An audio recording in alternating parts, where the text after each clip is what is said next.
মীনাক্ষী ইন্দ্রাণীর কাছে কোম্পানির সিইও হওয়ার কথা বলতেই মীনাক্ষীকে চড় মারল ইন্দ্রাণী। ধারাবাহিকের শুরুতেই দেখা যাচ্ছে আয়ুষ কুসুমকে বলছে, আমাদের ভাত কাপড় সেভাবে হয়নি কুসুম, কিন্তু আমি মনে মনে সারা জীবনের ভাত কাপড়ের দায়িত্ব নিয়েছি তোমার। এমনিতেই তুমিও আমার জন্য অনেক কিছু হারিয়েছো, আমি চাই না আর আমার জন্য তুমি কিছু হারাও। কুসুম তখন বলছে, আমি তো কিছু হারাচ্ছি না ছোট সাহেব। আয়ুষ তখন বলছে, তুমি দেখো আমি ঠিক আজকে একটা চাকরি জোগাড় করবো আর তোমাকে রাজরানীর মতো রাখবো। কুসুম বলছে, আমি জানি ছোট সাহেব আপনি চাকরিটা পাবেন। আয়ুষ বলছে, এবার আমার স্নান করতে হবে, না হলে কিন্তু দেরি হয়ে যাবে। কুসুম বলছে, ঠিক আছে আমি জামা কাপড়টা বের করি। বলেই জামা কাপড়গুলো বের করে দেখে ধুলো লেগে আছে। তখন আয়ুষকে বলছে, ছোট সাহেব আপনি একটু অপেক্ষা করুন, আমি এক্ষুনি কেচে নিয়ে আসছি। আয়ুষ বলছে, কিন্তু এখন কেচে শুকোন দিলে তো শুকোবে না কুসুম। তখনই ঠাম্মি অনেকগুলো জামা নিয়ে এসে বলছে, আয়ুষ এগুলো তোমার গায়ে হয়ে যাবে, দেখো না বলো না কিন্তু। আয়ুষ তো এবার ঠাম্মিকে বলছে, আপনি এত করছেন আমাদের জন্য, আমি চাকরিটা পেলে আশা করি আপনার জন্য কিছু একটু করতে পারবো। ঠাম্মি বলছে, সেসব পরে হবে, আগে স্নানটা করে রেডি হয়ে নাও। এই বলে তো আয়ুষকে ঠাম্মি আর কুসুম স্নান করার জায়গায় নিয়ে যায়। এসেই তো ঠাম্মি কুসুমকে বলছে, যা নিজের বরকে নিজের হাতে সাবান মাখিয়ে দে। কুসুম তখন নিজের হাতে সাবান মাখিয়ে আয়ুষকে স্নান করিয়ে দেয়।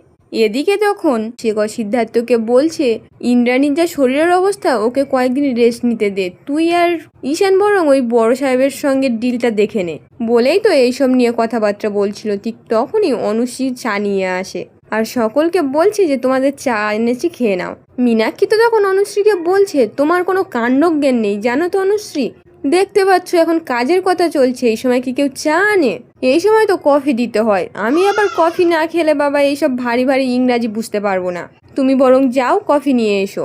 ঈশান তো তখন প্রচণ্ড রেগে গিয়ে মীনাক্ষীকে সরাসরি জানিয়ে দেয়, কাকিমণি এটা আমাদের কাজ, আমরা বুঝে নেব। মীনাক্ষী তো তখন মনে মনে বলছে, ঘন্টা বুঝতে দেব, আয়ুষ তো আর ভাগ বসাতে ফিরবে না, আমি ধীরে ধীরে ওর জায়গাটা নিয়ে নেব, আমি হব এবার কোম্পানির নতুন সিইও। তখনই ওখানে ইন্দ্রাণী আসে আর এসে চেয়ারে বসে একজন কাজের মেয়েকে বলছে, চায়ের সঙ্গে আমার দুটো বিস্কুট দিও তো কুসুম, খিদে পেয়েছে বড্ড। আরে দাঁড়িয়ে রয়েছো কেন, বললাম তো খিদে পেয়েছে, নিয়ে এসো। রাজ তো তখন ইন্দ্রাণীকে বলছে, তুমি তো ওকে আনতে বলনি, তুমি তো কুসুমকে বলেছো, তুমি যতই ওদের নাম নেবো না বলো, কিন্তু তোমার মন তো মানতে চাইছে না। ইন্দ্রাণী তো তখন সকলকে সরাসরি জানিয়ে দেয়, মানুষ মাত্রই তো ভুল হয়, আমারও ভুল হয়েছে, ভুল শুধরে নেব।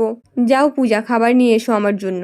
এদিকে তো তখন আয়ুষ কাজে যাওয়ার জন্য রেডি হচ্ছিল। কুসুম তখন আয়ুষকে বলছে, আপনাকে না এই জামাতে মানাচ্ছে না, আমার জন্য তার রাজকুমারকে তার প্রাসাদ ছেড়ে এরকমভাবে সাধারণ মানুষের মতো জীবন কাটাতে হচ্ছে। আয়ুষ তো তখন সরাসরি বলে দেয় যে সাধারণ মানুষ হয়ে থাকার মজাটাই আলাদা, মাথায় কোনো চিন্তা নেই, আর আয়ুষ্মান নামের ব্যাগেজটাও বয়ে বেড়াতে হচ্ছে না আমাকে, সবসময় টিপটাপ ফিটফাট হয়ে নিজেকে আর মেনটেনও করতে হচ্ছে না। এখন আমি নিজের মতো থাকতে পারি কুসুম গাঙ্গুলির বর হিসেবে, আমি এবার নিজের যোগ্যতায় চাকরি পাবো কুসুম, মা বাবার পরিচয় নয়। কুসুম তো তখন কাঁদতে কাঁদতে বলছে, আমি যদি আপনার জীবনে না আসতাম ছোট সাহেব, তাহলে আপনার মা বাবার পরিচয় ছাড়তে হতো না। আয়ুষ তো এবার কুসুমকে বলছে যে তুমি আমার কাছে যখন আছো আমি সব কিছু ছাড়তে পারি, আমার কোনো কিছুই লাগবে না। এরপর তো বাড়ি থেকে বেরিয়ে পড়ে আয়ুষ চাকরির খোঁজে। এদিকে তখন ইন্দ্রাণী সকলকে কোম্পানির বিভিন্ন বিষয়ে প্রশ্ন করে, সকলে তো একই উত্তর দেয় যে আয়ুষ সব কিছু করতো, আয়ুষই সব জানে।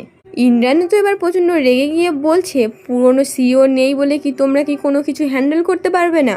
রাজ তো তখন ইন্দ্রাণীকে বলছে, তুমি বরং আয়ুষকে একবার ডেকে পাঠাও, ওই এসে কাউকে একজন হ্যান্ডওভার করে যাবে, তারপরে নয় সব কিছু আমরা দেখে নেব। ইন্দ্রাণী তো এবার প্রচণ্ড রেগে গিয়ে সরাসরি জানিয়ে দেয়, আমি কাউকে ডাকতে চাই না, তোমরাই সবটা ঠিক করবে আর কালকেরই আমার সঙ্গে মিটিং করবে। এই বলে তো ওখান থেকে চলে যায়। মীনাক্ষী তখন মিচকি হাসি দিয়ে মনে মনে বলছে, এতদিনে হাতি পাকে পড়েছে, এবার ব্যাঙের মতো ল্যাংটি না মেরে সোজা হাতির মাথায় গিয়ে বসতে হবে তোকে মীনাক্ষী। এদিকে তো আয়ুষ চাকরির জন্য রাস্তায় রাস্তায় হাঁটছিল আর প্রচণ্ড হাঁপিয়ে গিয়ে রাস্তার ধারে এক জায়গায় বসে। তখনই একটা গাড়ি আয়ুষের সামনে এসে দাঁড়ায় আর গাড়ির কাঁচটা নামাতেই ভিতরে তৃষাকে দেখে আয়ুষের তো মাথায় বাজ পড়ার মতো অবস্থা হয়ে যায়। তৃষা তো তখন আয়ুষকে বলছে, তুমি আমাকে দেখে খুশি হয়েছো তো?